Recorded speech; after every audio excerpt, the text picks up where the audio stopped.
Oke, bismillahirrahmanirrahim. Ini bacaan sebelum tidur ini sangat panjang yang biasa kita baca. Allahumma bismika ahya wa amut. Bismika Allahumma ahya wa amut. Panjang sekali ini.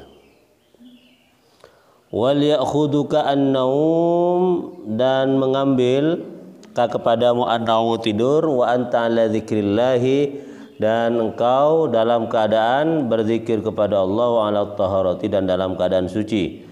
Faman fa'ala dzalika, maka barang siapa melakukan itu, urija, dinaikkan biruhi, dengan ruhnya orang, ilal arsy, ke atas arsy.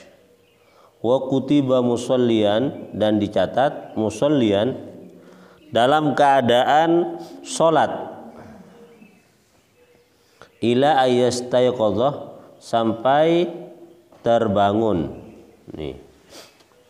Yang pertama, dianjurkan sebelum tidur kita itu membaca istighfar, berzikir kepada Allah. Zikir apa saja ya. Jadi zikir itu mengingat Allah. Mengingat Allah itu ada banyak macamnya. Bisa dengan menggunakan lafaz-lafaz jalalah, lafaz-lafaz thayyibah, subhanallah walhamdulillah wala ilaha illallah wa akbar, alhamdulillah, astagfirullah ya.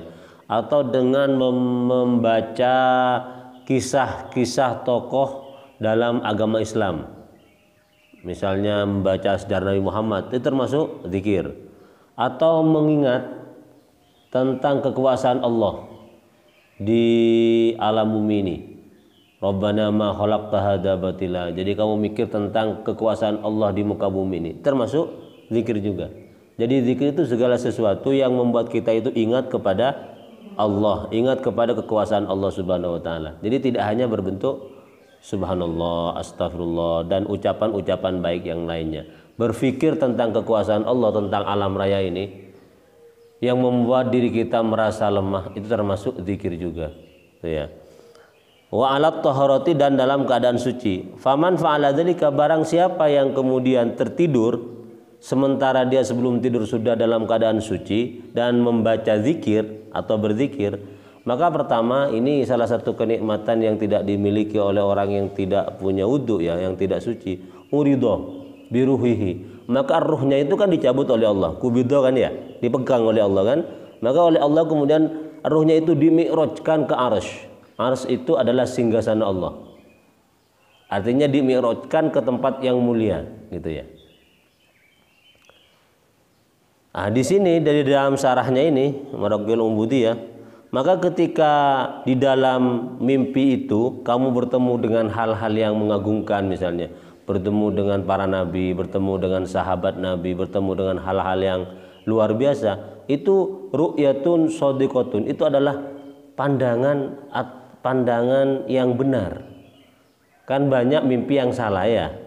Tetapi kalau orang ngambil wudu, berzikir, kemudian dia bermimpi, mimpinya itu benar. Mimpi itu benar. Mimpinya itu benar. Nih ya, ini keutamaan orang yang dalam keadaan tidur ya. Oleh Allah dibuat mimpi yang indah-indah ini. Jadi coba kamu tidur dalam keadaan suci, dalam berzikir, pasti itu ruhnya itu puas. Kenapa? Oleh Allah diangkat ke alam, ke arsy, kemudian dipertemukan dengan hal-hal yang memuaskan ruhnya itu.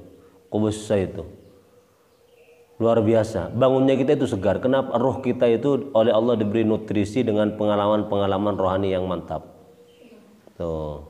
Dan yang kedua, apalagi kelebihannya orang yang tidur dalam keadaan suci dan dalam keadaan berzikir, wa kutiba musallian ila yastayqadha, dan dia selama tidur itu dicatat dalam keadaan sholat. Oh, bisa dibayangkan, dalam keadaan sholat. Orang mati dalam keadaan sholat termasuk husnul khotimah. Banyak orang ingin mati dalam keadaan sholat, dan orang mati dalam keadaan sholat itu sangat jarang sekali. Hanya orang-orang terpilih, al-mustafa, al-mukhtar, terpilih ya, yang bisa mati dalam keadaan sholat itu luar biasa. Nah, jadi kalau kita kemudian tertidur dalam keadaan suci dan berzikir, lalu oleh Allah kemudian dicabut nyawa kita, nggak bangun-bangun lagi, kita dicatat oleh Allah itu sebagai orang yang mati dalam keadaan sholat. Wah, mantap ini sholat. Tidurnya malam 6 jam misalnya. Dianggap sholat 6 jam. Mana ada orang sholat 6 jam itu? Enggak ada ya. Tarawih saja 30 menit itu kita gerasa gerusu kan ya. Mau cepat selesai itu kan ya. Ini 6 jam dihitung dalam keadaan sholat oleh Allah. Gara-gara kita sebelum tidur membaca zikir dan dalam keadaan suci. Tapi ini sulit. Tidak semua orang itu bisa dalam keadaan suci siap-siap tidur dalam keadaan membaca zikiran. Sulit ya. Bahkan salah satu kiai saya memberikan amalan kepada saya itu untuk bisa bertemu dengan Rasulullah. Apa caranya? Sebelum tidur kita itu membaca sholawat. Ada sholatnya ya, sholat hajat ya. Kemudian membaca laqad ja'akum rasulun min anfusikum azizun 'alaihi ma anittum harisun 'alaikum bil mu'minina raufur rahim. Itu ayat berkaitan tentang kedatangan Rasulullah dan sifat-sifat beliau yang mulia. Kemudian setelah itu membaca sholawat sampai tertidur. Nah, ini dimungkinkan orang yang bisa seperti itu dalam beberapa hari mengamalkannya akan langsung bertemu dengan Rasulullah manaman dalam keadaan tidur. Mimpinya itu, ruhnya itu kan diangkat oleh Allah kan ya ke arsy. Ya, urija biruhi ilal arsy. Kemudian di arsy itu oleh Allah dipertemukan dengan Nabi Muhammad SAW. Itu ru'yatun shadiqatun. Jadi apa yang dilihat dari si Nabi Muhammad itu betul Nabi Muhammad. Tapi ini sulit. Saya mengamalkannya selalu gagal. Kenapa? Biasanya kalau orang sudah malam mau tidur itu capek untuk sholat, iya kan ya? Apalagi untuk zikir. Untuk zikir. Jadi kita maunya kalau sebelum tidur itu malam itu maunya kita having fun ya. Apa having fun itu? Santai-santai, nonton film, nonton YouTube, nonton Facebook, atau bercanda dengan teman, sambil berbaring bercerita, tiba-tiba kita tertidur kan begitu ya. Dibandingkan dengan sholat, zikir, itu kan zikir itu ruwet kan ya. Zikir itu ruwet loh ya, berat zikir itu. Orang berzikir itu berat itu. Sampai-sampai kiai saya bilang begini, saya mau bayar orang yang mau ngaji 1 jam 10.000. Kalau nggak mau saya tingkatkan 50.000. Yang penting ngajinya khusyuk, seperti khusyuk ketika dia itu bekerja. 1 jam ngaji dibayar 50.000. Yang penting ngajinya khusyuk, seperti orang khusyuk bekerja. Coba lihat orang bekerja mencangkul, khusyuk apa enggak? Khusyuk itu. Kalau nggak khusyuk yang dicangkul bukan tanah tapi lututnya kan ya. Orang menyabit rumput khusyuk apa enggak itu? Khusyuk itu, fokus itu. Kalau nggak fokus tangannya yang disabit kemudian itu. Orang bekerja di pabrik itu khusyuk itu. Jadi kata kiai saya, coba kalau ada orang mau berzikir, mau ngaji Al-Quran 1 jam, saya kasih uang 50.000. Kalau 2 jam 100.000. Kalau sampai 4 jam 200.000. Yang penting dia khusyuk seperti dia bekerja. Sulit ya. Makanya orang yang berzikir khusyuk itu oleh Allah anugerahnya lebih besar daripada orang yang bekerja. Karena zikir itu termasuk hal-hal yang sulit tuh. Namanya orang zikir ya. Kemana-mana itu fokusnya itu sulit tuh ya zikir tuh ya. Wa innaha lakabiratun illa 'alal khashiin alladzina yadhunnuna annahum mulaqu rabbihim wa annahum ilaihi raji'un. Salat itu 4 rakaat, 2 rakaat subuh itu wa innaha lakabiratun, sulit itu. 2 rakaat tadi subuh khusyuk kamu? Khusyuk ya? Apa ngantuk? Khusyuk? Enggak khusyuk, sulit ya. 2 rakaat padahal itu. Coba dihitung berapa menit? Enggak sampai 5 menit tuh tadi. Sulit tuh ya. Lakabiratun illa al khashiin, kecuali kepada orang-orang yang betul-betul khusyuk. Siapa khusyuk itu? Orang yang begitu yakin bahwa dia itu akan mati kembali kepada Allah. Nah, baru kemudian kalau sudah mau mati orang khusyuk. Orang mau mati itu khusyuk salatnya itu. Anta budallah ka'annaka tamutu gadan. Begitu kan formulanya. Kalau kamu beribadah kepada Allah, sholat, zikir, ngaji itu seolah-olah kamu akan mati segera setelah kamu ngaji itu. Misalnya sekarang saya ngaji ya, a'udzubillah. Ini seolah-olah ini setelah saya ngaji ini mau mati ini. Maka seolah-olah ngaji saya sekarang, sholat saya sekarang itu termasuk bekal saya yang paling terakhir. Dan saya harus persiapkan sebaik mungkin. Kenapa? Bentar lagi saya mau mati kok. Khusyuk kita kan itu. Khusyuk. Misalnya Eli jam 6, jam 12 oleh Allah ditakdirkan, misalnya ya naudzubillah, ditakdirkan untuk mati ya. Kira-kira apa persiapan Eli menghadapi mati itu? Sejak sekarang itu sudah sholat, ibadah, kan iya ya, gak mungkin main HP, main PS, gak mungkin dia itu. Kenapa? Jam 12 itu sudah akan mati. Jadi orang-orang yadununa annahum mulaku rabbihim itu, orang-orang yang betul-betul sudah merasa yakin akan mati, itu baru khusyuk. Itu baru khusyuk. Ini mudah-mudahan kita dengan mengaji kitab ini bisa oleh Allah digerakkan ya, untuk bisa tidur dalam keadaan suci, dalam keadaan berzikir. Enak ini, tidur dianggap sholat.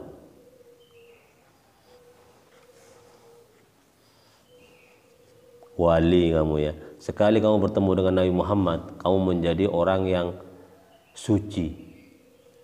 Menjadi orang suci kamu. Jadi orang yang bertemu dengan Nabi Muhammad itu adalah orang-orang yang suci. Kamu akan menjadi orang yang alim, menjadi orang yang suhud, menjadi orang yang ngorok, dicintai oleh banyak ulama kamu itu. Kenapa? Hati kamu itu sudah mulia. Kalau bertemu dengan Nabi Muhammad di dalam mimpi. Ya Allah, mudah-mudahan kita bertemu dengan Nabi Muhammad ini. Makanya kalau lagi zikir apa ya, lagi sholawat tuh ya, mahallul qiyam, itu kan kemudian bait syair berjanjinya berubah itu kan. Kalau yang julus itu ya Rabbi sholli ala Muhammad, ya Rabbi sholli alaihi wasallim, ya Rabbi wahai Tuhanku sholli ala Muhammad, berilah sholawat, sampaikan sholawat kepada Muhammad, ya Rabbi sholli alaihi wasallim, dan berikan salam keselamatan kepada Nabi Muhammad. Jadi Nabi Muhammad diucapkan dan Nabi Muhammad seolah-olah jauh. Tapi ketika sudah mahallul qiyam, ya Nabi salam alaika, di depannya itu sudah, di depannya kita itu, ya Nabi wahai Nabi salam keselamatan alaika, kepadamu, di depannya itu sudah. Jadi ketika kita sudah mahallul qiyam itu, ya Nabi salam alaika, Nabi itu sudah di depan kita itu. Kalau ya Rabbi sholli kita kan duduk ya. Kenapa? Nabi Muhammad belum datang. Kita hanya mendoakan Rasulullah mendapatkan sholawat dan salam Allah. Tapi ketika sudah mahallul qiyam, Nabi Muhammad sudah rawuh kepada kita itu, datang di tempat majelis di mana dibacakan sholawat. Ya Nabi salam alaik. Kenapa kita berdiri? Itu bentuk ihtiroman, penghormatan kepada Nabi. Kata Habib Ja'far Al-Haddad itu, dia mengutip sebuah kitab karya Imam Al-Ghazali juga, ketika dibacakan ya Nabi salam alaika, ada 70.000 malaikat tidak berdiri untuk menghormati Nabi. Apa konsekuensinya kemudian? Sayap-sayap mereka itu patah, dipatahkan oleh Allah. Kenapa? Karena su'ul adab. Makanya ketika ya Nabi salam, itu Nabi Muhammad di depan kita itu. Harus hormat itu, ya Nabi ada depan kita itu. Bagi orang-orang sebagian yang betul-betul suci hatinya, betul-betul nyambung dengan Rasulullah, itu bisa melihat Rasulullah kan begitu ya. Kayak Habib Umar dari Tarim itu ya, itu bisa melihat Rasulullah begitu kan. Kalau kita merasakan seolah-olah merasakan kehadiran Rasulullah, harus seperti ini ya Nabi. Ada yang berdoa, ya Habibi ya, tuh bagus tuh ya. Ada yang nangis ya, ada yang kenapa merasakan getaran dengan Rasulullah. Ada yang tertawa, mungkin merasa lucu. Itu yang payah ya. Ya itu kan ya Nabi salam alaika. Nabi Muhammad di depan kita itu sudah. Ketika Rasulullah mendengar orang membaca sholawat kepada beliau, Rasulullah langsung ngasih apa? 10 rahmatnya. Oh Eli baca 1 sholawat, saya kasih 10 kasih sayang saya kepadanya. Makanya ketika orang tidak membaca sholawat termasuk orang yang paling fakir, paling bakhilnya orang itu. Ini hampir maulid Nabi ya. Orang baca sholawat, walaupun dia riya, walaupun dia enggak khusyuk, itu diterima oleh Allah. Gitu ya. Tapi orang baca doa enggak khusyuk, riya, enggak diterima oleh Allah. Orang baca sholawat enggak khusyuk, riya, karena suaranya bagus kemudian dibikin aulang begitu ya. Nabi salam alaika, gitu ya. Kenapa? Biar dipuji oleh orang, biar amplopnya tebal. Enggak apa-apa, itu diterima oleh Allah. Kenapa? Karena bukan dari orang yang baca. Kenapa sholat diterima? Tetapi karena siapa yang dikasih sholawat itu? Nabi Muhammad. Karena menghormati Rasul diterima semua sholawat. Bukan karena kualitas orang yang baca. Ihtiraman li Rasulillah. Diterima itu sholawat itu ya. Itu paling bagus tuh sholawat tuh. Kan ada orang kalau diundang suaranya bagus ya, ya Nabi. Kalau nggak diundang muncul suara aslinya kan ya, suara yang jeleknya itu. Nggak apa-apa itu, sholawat tuh. Baca riya, nggak riya dibaca. Sampai kepada Rasulullah itu. Ya mungkin dikasih diskon ya. Kalau yang riya itu diskonnya banyak gitu ya. Nggak penuh kemudian tuh. Duh ya Allah. Tuh. Dan nama yang pengarang kitab ini ya Muhammad bin Muhammad Al-Ghazali. Kenapa kok Muhammad bin Muhammad? Karena kecintaan kepada Rasulullah. Muhammad bin Muhammad Al-Ghazali itu kan. Namanya Muhammad semua karena nama Nabi yang agung. Ya Allah. Faidah staiqata, apabila kamu sudah bangun, farji ila ma'arraftuka, maka kembalilah kepada apa yang sudah saya kasih tahu kepadamu awalan pertama. Wadawim ala hadat tertib, dan berdawamlah ala hadat tertib, atas ketertiban ini. Baqiyata umrika, pada sisa umurmu. Jadi kalau sudah bangun tidur, apa yang pertama kali itu? Baca alhamdulillahilladzi ahyana ba'dama amatana wa ilahin nusur. Setelah itu mencari ilmu yang bermanfaat. Kalau nggak bisa, apa kemarin? Ya, membahagiakan idkhalus surur alal mu'minin. Kalau nggak bisa apa? Kerja untuk mencukupi kehidupan dirinya dan kehidupan keluarganya. Wadawam, ini harus konsisten ini. Fa in syaqqat alaika, maka jika berat alaika kepadamu al mudawamatu, istiqomah dalam hal tersebut, fasbir, maka bersabarlah sabrul marid, seperti sabarnya orang yang sakit, ala ma'raratid dawa, atas pahitnya jamu, intidaran lisyifa, sambil menunggu kesembuhan. Wa tafakkar, dan berfikirlah fi qasri umrika, di dalam singkatnya umurmu. Wa in istamasalan, dan jika engkau hidup misalnya mi'ata sanatin, 100 tahun, fahiya qalilatun, maka itu sedikit, bil idhofati, dibandingkan ila maqamika, kepada kedudukanmu, fid daril akhirah, di akhirat. Wahia abadul abada, dan itu merupakan kehidupan yang abadi, sangat abadi di akhirat itu.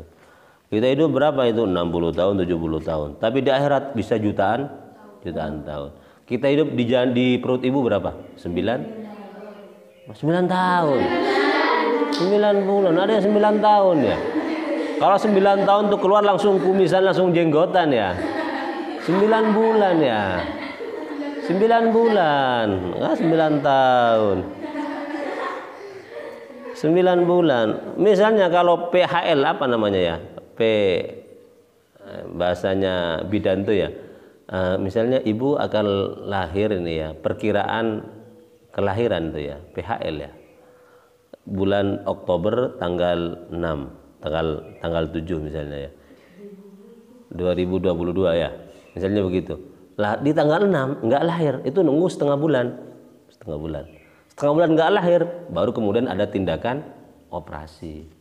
Jadi sulit ada bayi itu yang lahir di usia lebih dari 10 bulan. 9 bulan itu sudah tahap akhir. Kalau lebih setengah bulan itu harus ada tindakan operasi. Kenapa? Takut ada yang bermasalah dari rahim dan segala macam gitu. Kalau dibiarkan itu bisa anaknya minum air ketuban dan segala macam. Apalagi 9 tahun, mana ada anak yang 9 tahun itu. Kasihan ibunya ya, kasihan ibunya ya. Jadi kalau anak ada 9 tahun dalam perut ibu ya lahir itu langsung kelas 5. Nah, 5 MI itu ya. 5 MI itu sudah.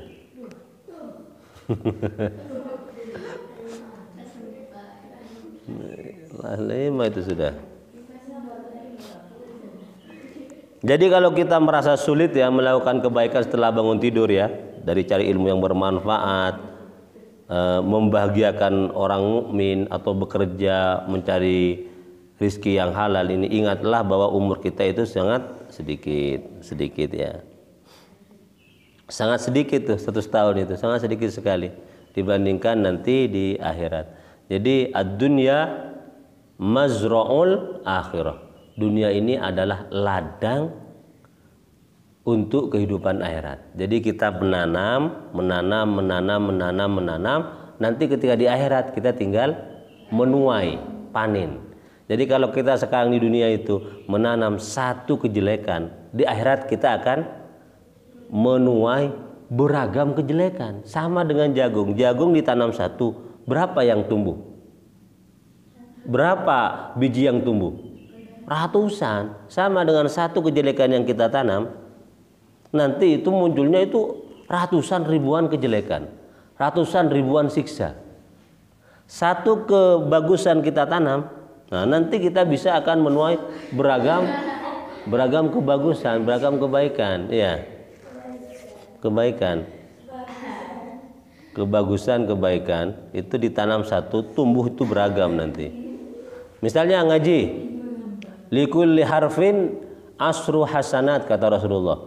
Setiap orang membaca Yasin, ya satu huruf, itu 10 kebaikan. Satu ya, satu kebaikan, itu dibalas 10 kebaikan. Sin 2, 20 itu. Toha 20, Ain, Sin, Qaf 3. Bismillahirrahmanirrahim. Berapa itu? Tinggal iya kata Rasulullah itu, setiap huruf yang kita baca dari Al-Qur'an itu mengandung 10 kebaikan. Tuh. Jadi selama di dunia ini mari ini ya, perbanyak amal kebaikan agar kelak di akhirat itu kita tidak merasa menyesal.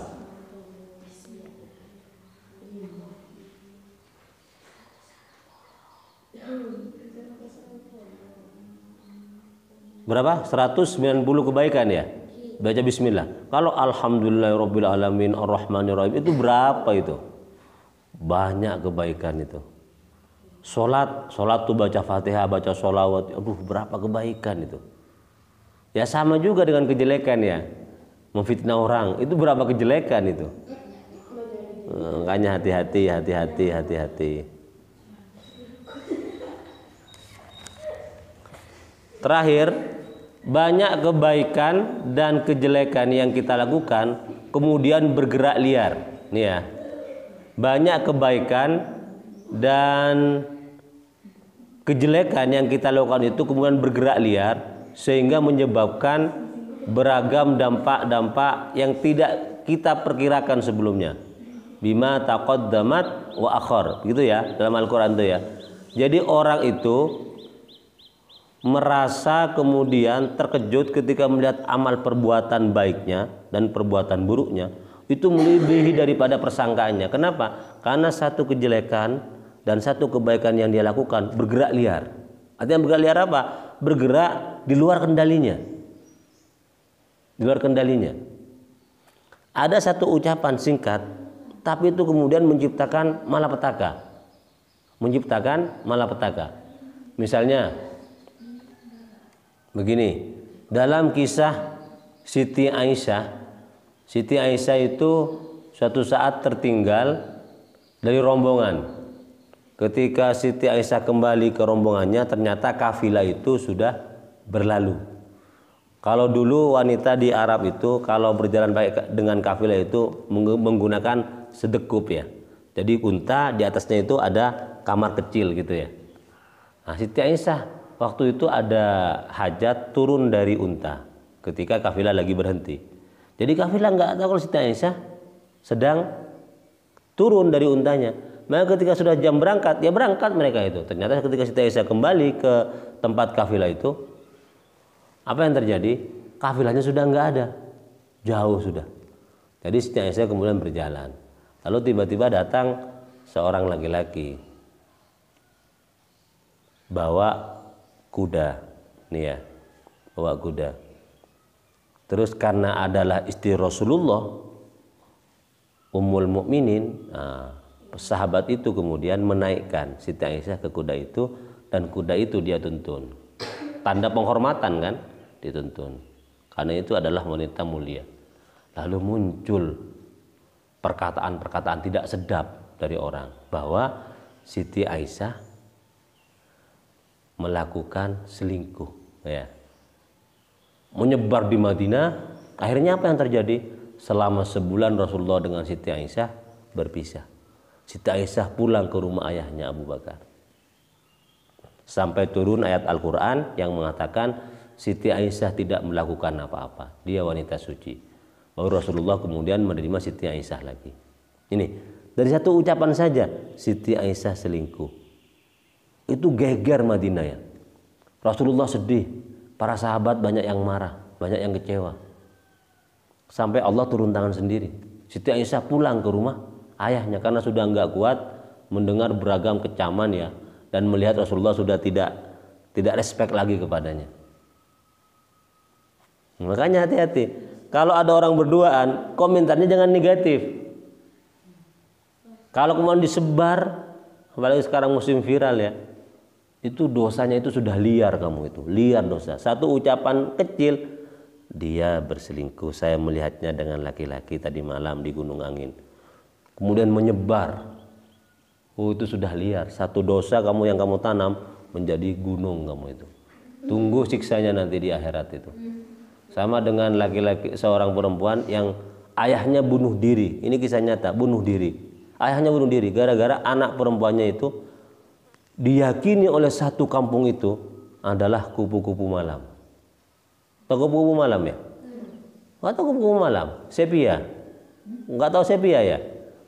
Nggak tahu ya, ini usia berapa? Lagu dulu ada lagu Sheila on Seven itu. Sepia, nah. Sepia itu kupu-kupu malam. Apa ya? Pelacur lah ya, itu sepia. Kupu-kupu malam ya. Kalau pelacur itu kan bahasanya kok jahat ya. Tapi kalau kupu-kupu malam kan bahasanya lebih halus ya. Sepia. Jadi seorang remaja lulus SMA itu gara-gara tetangganya bilang begini cuma, itu kayaknya anaknya Pak itu kerja malam. Jangan-jangan dia itu kupu-kupu malam begitu. Karena memang lembur, ayahnya itu sudah ditinggal oleh istrinya. Jadi untuk mendukung kehidupan keluarganya, si anak gadis yang baik ini bekerja siang malam lembur. Karena sering pulang malam, akhirnya tetangganya yang usil, mungkin hanya bercanda atau hanya sekedar ucapan-ucapan guyon dengan yang lain. Itu anaknya si itu kok sering pulang malam ya? Jangan-jangan dia itu kupu-kupu malam. Iya ya. Akhirnya apa? Menyebar di seluruh kampung dan bukan menjadi candaan lagi, sudah menjadi tuduhan bahwa anaknya si Fulan itu adalah kupu-kupu malam. Ayahnya mendengar itu, dia sudah tidak punya istri. Anaknya yang mendukung kehidupan ekonominya ternyata sekarang dituduh sebagai wanita tidak baik-baik. Bunuh diri bapaknya itu. Coba bayangkan, karena sudah nggak kuat menahan tuduhan masyarakat. Coba bayangkan, kalau orang yang mengatakan itu adalah kamu, berapa dosa besar yang sudah kamu itu terima nanti. Hanya ujar. Makanya hati-hati kalau bercanda untuk hal-hal yang negatif. Jadi hati-hati, lebih baik uskut, ya. Kul khairon au yasmut. Katakan yang baik atau diam. Nggak usah bercanda yang negatif. Kasihan kalau kemudian menyebar, orang kan nggak tahu itu guyon atau enggak. Kemudian diyakini sebuah kebenaran. Wah, pas efeknya bunuh diri misalnya, naudzubillah min dzalik. Bapaknya itu bunuh diri, gantung diri, gantung, gitu ya, mati. Iya, kasihan kan anak gadisnya kan, dia sudah nggak punya gantungan hidup lagi, ayahnya satu-satunya ternyata bunuh diri, dan dia kemudian masih dituduh dilabeli sebagai kupu-kupu malam, nggak tahan bapaknya ya, naudzubillah min dzalik. Ya, jadi hati-hati. Jadi ad-dunya masra'ul akhirah itu, dunia itu sebagai ladang akhirat itu kita tanami dengan semua kebaikan. Takut kalau kita melakukan kejahatan atau kejelekan, takut itu liar. Kalau liar seperti tadi itu, kejelekan yang kecil menjadi kejelekan yang menggunung besar. Naudzubillah min dzalik, kita harus bersabar dalam segala kebaikan dan berusaha untuk menghindari segala keburukan. Demikian, silakan ditasrif terakhir, tatahammalu.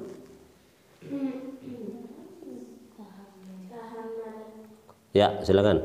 Bismillahirrahmanirrahim. Tahammala yatahammalu tahammulan wa mutahammalan fa huwa mutahammilun wa dzaka mutahammalun. Tahammala tatahammal mutahammalun mutahammalun. Lugawi, fi'il madhi. Tahammala Lugawi. tahammala tahammala tahammalu tahammala tahammala tahammaluna tahammal tahammaltu ma tahammaltu tahammalti tahammaltu ma tahammaltuna tahammaltu tahammalna. Fi'il mudhari' lugawi. Yatahammalu. Yatahammaluna. Tatahamma. Malani yatahammalna. Malu tatahammalu tatahammalani tatahammaluna tatahammalina